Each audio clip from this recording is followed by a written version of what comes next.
एक गडद सावली जी प्रत्येक घरट्याच्या दारात दबा धरून बसलेली असते, नाव कर्करोग।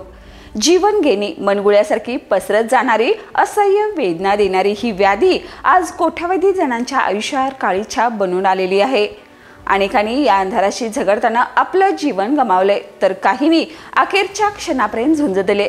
पण आता या गडद छायेतून बाहेर पडण्याचा मार्ग सापडलाय। सरकारच्या नव्या निर्णयाने आशेचा सूर्य उगवला आहे। नमस्कार, मी सुरेखा आणि आपण पाहतात तारा न्यूज। नव्या अर्थसंकल्पात कर्करोगाशी लढा देण्यासाठी भक्कम पाऊल उचलण्यात आले। महागड्या औषधावरील शुल्क हटवण्याचा निर्णय घेतला गेलाय, म्हणजेच आता उपचार अधिक परवडतील।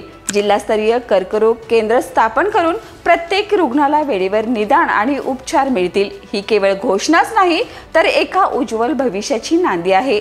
अंधाराच्या छायेतून बाहेर पडण्याची संधी आजवर अनेक रुग्णांना उशिरा निदान झाल्याने त्यांच्या आयुष्याचा सूर्य मावळलाय। उपचाराच्या वाढत्या खर्चामुळे अनेकांचे संसार ओसाड वाळवंटात परिवर्तित झालेत।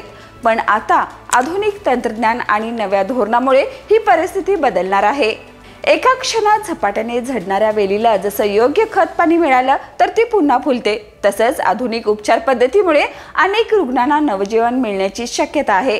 सरकारच्या नव्या धोरणामुळे कार टी सेल थेरपी यासारखे महागडे उपचार भविष्यात सर्वसामान्यांसाठी सहज उपलब्ध होऊ शकतात।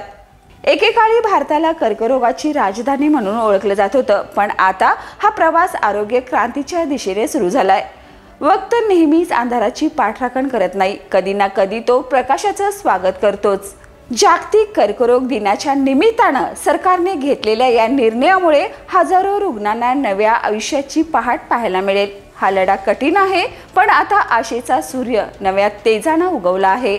अशाच ताज्या अपडेटसाठी पाहत रहा तारा न्यूज।